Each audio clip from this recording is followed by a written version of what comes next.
The anime begins on May 29th when a young man named Sakuta Azusagawa wakes up from a dream of a girl in silhouette. Dazed by the dream, he picks up his journal and schemes over it. It says he met a bunny girl in a library on May 6th.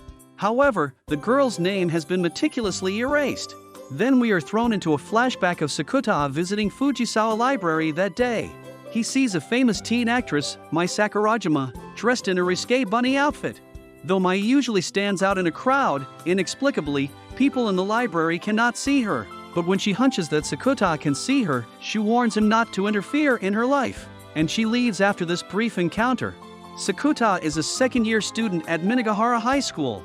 The next day, he travels to the school with his best friend Yuma, still wondering about the library incident. When he reaches the school, Sakuta sees Mai, who is also a third-year student at his school. He asks Yuma if he can see her, which the latter affirms. Then, Sakuta wonders aloud why Mai is always alone. Then, Yuma tells him that Mai went on hiatus from her career and attended the school midway. Therefore, she couldn't connect with the students and soon became an outcast. Not soon enough, it is revealed that Sakuta is also a high school loner and is disliked by everyone, owing to a rumor of him sending 3 guys to the hospital in a fight. After school, he bumps into Mai at a train station and they hit a witty chat. She confronts him about the rumor, but Sakuta doesn't give any straightforward answer. He is more curious about knowing about the library incident. When they get off the train, Mai recalls her stardom in the film industry. She then describes how she became aware that she was mysteriously becoming invisible to various places and people after taking a break. As a result, Mai dressed up as a risque bunny girl to confirm this. While talking, Mai asks a vendor for a bun, only to discover she has become invisible again. As they stroll together, Sakuta assures her that he understands her situation and interprets it as an urban legend disease called puberty syndrome. He leads Mai to his apartment for further explanation and, after a witty remark session, spills the beans by showing his wounded chest. Sakuta explains that one day he woke up and found himself wounded and in blood. He was the one who was taken to the hospital, which is where the hospitalization rumor arose. His younger sister Keed is also a victim of puberty syndrome as she mysteriously received physical bruises after being cyberbullied. Therefore, Keed has no screen time and doesn't go outside to reverse the effects. Sakuta also suggests Mai go back to showbiz because being a loner at school is plaguing her. When he suggests she talk to her manager, Mai snaps at him since she doesn't like her manager for some reason. She quickly walks out the door, leaving her bunny dress behind. Meanwhile, a TV announcer, Fumika Nanjo, visits Sakuta at his workplace and wants the pictures of his wounded chest for a news channel. At first, Sakuta plainly rejects her, but as Fumika bribes him for Mai's private information, he complies. On his way back, he inquires people about Mai, and they don't even know who she is. Not to mention, Mai is a well-known actress, and Sakuta finds that more and more people are forgetting about her because of her syndrome. He runs towards home and finds Mai sitting by the door. He throws her a smile and gives her the food to eat. The next day at school, Sakuta's friend, Futaba, explains to him the Schrödinger cat experiment and compares Mai's situation to it by bringing out the theory that an object exists as long as it is being observed. In their subsequent meeting, Sakuta tells Mai he knows why she is on hiatus, to take revenge on her mother. Mai's mother and the manager actually signed a contract for her to pose semi-nude for a magazine without her permission. He urges Mai to rejoin the show business to reverse the disease's effects, and also, she is passionate about acting.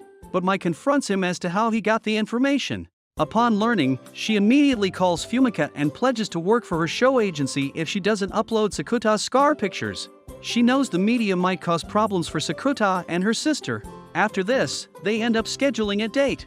On the promised day, on his way towards Fujisawa Station, Sakuta comes across a lost child and tries to help her. But another girl misinterprets him as a perverted lunatic, and because of the misunderstanding, he shows up late at the rendezvous. Mai ends up forgiving him, which is somewhat out of character for her, and they continue with their date. However, Mai changes their plan and brings Sakuta to Shikirigahama Beach, where she waits for her mother. Mai needs to resign from her mother's agency before working for another.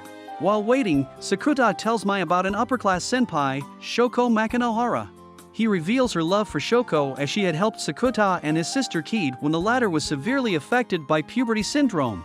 Soon after, Mai's mother shows up, but she can't see Mai, to the duo's surprise. Now, Sakuta comes to the heartbreaking revelation that Mai's invisibility has worsened to the point where her mother has utterly forgotten about her. With this event in mind, Sakuta starts asking a variety of people about Mai, but no one remembers her. Mai gets hopeless, but Sakuta holds her hand, promising to help her. He suggests going to another town, Ogaki, to see if anyone there remembers her, but to no avail. Disappointed, Sakuta and Mai book a motel room for the night. Sakuta phones his friends and learns that his two friends, Futaba and Yuma, still remember Mai. Then he shares a bed with Mai, and the latter suggests kissing, but Sakuta knows she is teasing him. The next morning, Mai awakens to see that Sakuta had not slept the entire night. He jokes that he couldn't sleep a wink because he was sharing a bed with a stunning senpai. Then they return to school from Ogaki, where Sakuta finds that no student remembers Mai save Futaba. He speaks to her, and she informs him that Yuma has also forgotten about Mai. Then, Futaba flexes her brilliant brain muscles and deduces that they can recall Mai since the two didn't sleep the night before. In sum, sleeping is the spark for losing their memories of Mai. Hereafter, Sakuta decides not to sleep to retain his memories of Mai. He then does everything he can to avoid sleeping, like buying the sedatives, writing a journal, and purchasing energy drinks, all under the pretext of the upcoming exams. Mai also attends school with him, albeit invisible, as she has nothing else to do. During the exam, Sakuta pokes himself with a pen nib to keep himself awake. However, Mai, having overheard the conversation, can see through him, and she confronts him outside a medical store on May 28th. She takes him home and begins preparing him for the final exam. She pours him coffee, but little does he know that Mai has slipped a sleeping tablet into it, so he falls asleep quickly, but Mai is happy that he tried his hardest to help her. Sakuta awakens on May 29th, having forgotten about Mai. He checks his journal and finds the mysterious bunny dress in his room. All these things bring him back to foggy memories of Mai. He arrives at school and meets Futaba, who hands him a note slipped into her notebook by an unknown. It says that he may overcome the school's and society's ignorance via the power of love. During the exam, he runs across a question similar to the one Mai taught him last night, bringing back clear memories of Mai. It doesn't take him long to figure it out, and he dashes outside to the school campus. He decides to declare his love for Mai in front of the entire school in the hopes that everyone will recall her. He screams at the top of his lungs about his love for Mai, mentioning her class, roll number, and school name. Suddenly, Mai reappears and smacks him across the face for forgetting her and breaching his promise. By the way, she is overjoyed and debunks aloud the hospitalization rumor. Meanwhile, a faculty member calls the two to the principal's office, but the couple is nonchalant about it. After all, they got what they wanted. The episode ends there. Thank you for watching the video. If you want to see the recaps of the rest of the episodes, subscribe to our channel for the latest updates. See you in the next video.